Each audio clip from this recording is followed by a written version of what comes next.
Assalamualaikum warahmatullahi wabarakatuh. Perkenalkan, nama saya Muhammad Alif Mustafid. Saya dari Ilmu Komunikasi Amikom Yogyakarta, NIM 2396365. Nah, di sini saya berusia 20 tahun. Saya asli kelahiran Yogyakarta. Ya, di sini saya akan memberitahu seberapa jauh pengalaman saya dalam memimpin. Ya, belum begitu jauh sih. Jadi sejauh ini saya masih belajar dan berusaha untuk memimpin bisnis kecil-kecilan saya yang saya buat kurang lebih dari 1 tahun ini, yaitu bisnis otomotif di bidang interior mobil. Nah, terutama di mobil HS. Usaha saya ini di backgroundnya oleh bapak saya, yaitu di bidang cover jok mobil, pemasangan cover jok mobil.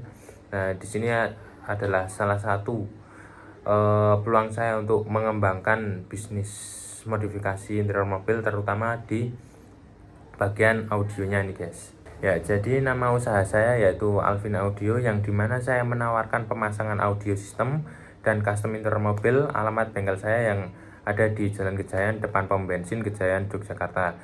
Jadi selain itu kita juga berfokus pada custom interior HS seperti TV plafon, meja minibar, set audio, karaoke, dan masih banyak lagi. Ya, jadi dalam berbisnis ini kita pasti punya visi, misi, dan tentunya strategi. Jadi visi saya yaitu menjadi bengkel terpercaya tidak hanya di wilayah Yogyakarta tapi seluruh Indonesia. Sering sekali juga banyak customer kami datang dari Jawa Barat, Jawa Timur, hingga luar pulau untuk mempercayakan custom interior mobil di tempat kami. Selain itu, kita juga menyediakan solusi perawatan terbaik dengan teknologi terkini. Dan misi yang saya buat yaitu tentunya memberikan layanan perbaikan dan berkualitas tinggi, menyediakan teknisi profesional, berkomitmen terhadap kepuasan pelanggan, dan mengutamakan keselamatan kerja.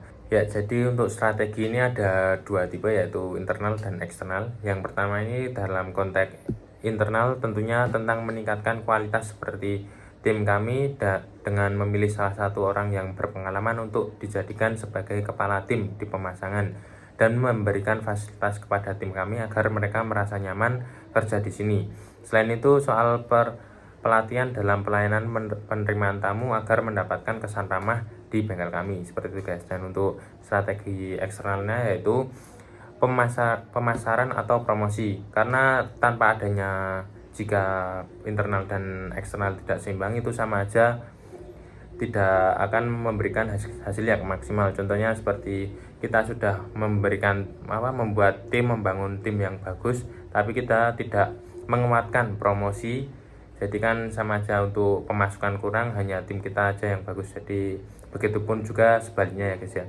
Selain itu, kita juga menjalin kerjasama dengan dealer atau suku cadang untuk mendukung kelangsungan operasional tim di bengkel kami guys. Jadi proses awal dalam saya memimpin yaitu tentunya sebelum saya memimpin, saya harus memiliki teknik dasar pemasangan di bengkel ini supaya kita tahu kurang dan lebihnya pada saat melakukan pemasangan. Saya juga sering mengikuti seminar online maupun offline yang ada di sekitar saya untuk menambah wawasan dalam berbisnis.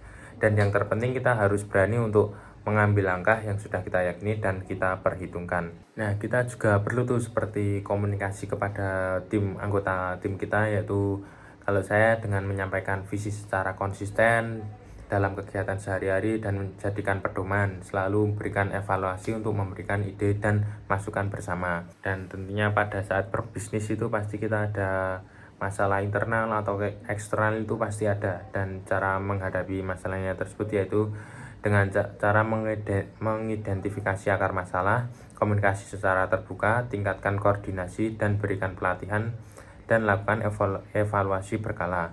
Dan pada masalah eksternalnya yaitu dengan cara jaga hubungan baik dengan pelanggan dan pemasok, adaptasi terhadap perubahan pasar, tingkatkan reputasi, dan siapkan rencana antisipasi resiko. Nah, jadi dalam memimpin tuh juga pasti ada banyak gaya ya guys, tergantung ownernya. Jadi gaya yang saya gunakan yaitu gaya demokratis, yang dimana pemimpin melibatkan tim dalam mengambil keputusan dan tentunya sering melakukan diskusi supaya kurangnya tekanan dalam kerja, namun tetap mencapai tujuan yang kita inginkan, karena ini cukup efektif untuk membangun kerjasama dan kreativitas.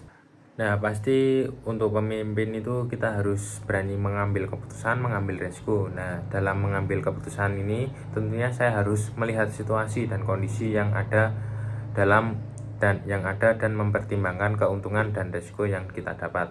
Hal ini agar kita dapat memberikan hasil yang maksimal kepada pelanggan kita. Dan selain itu yang akan saya jadi dari pembahasan di atas ini kita juga di background dengan pelajaran kepemimpinan di Amikom Yogyakarta, yaitu dengan mengimplementasikan dari pelajaran kepemimpinan, yaitu tentang menjadi pemimpin yang berwibawa, tegas, dan tentunya dapat memberikan dampak positif bagi tim dan sekitarnya. Oke, jadi itu dia sedikit pembahasan dari saya yang belum banyak pengalamannya, sama-sama kita belajar. Mungkin kalian bisa berikan masukan, saran untuk saya juga. Mungkin itu dulu, sekian dari saya Alvin. Wassalamualaikum warahmatullahi wabarakatuh. Sampai jumpa.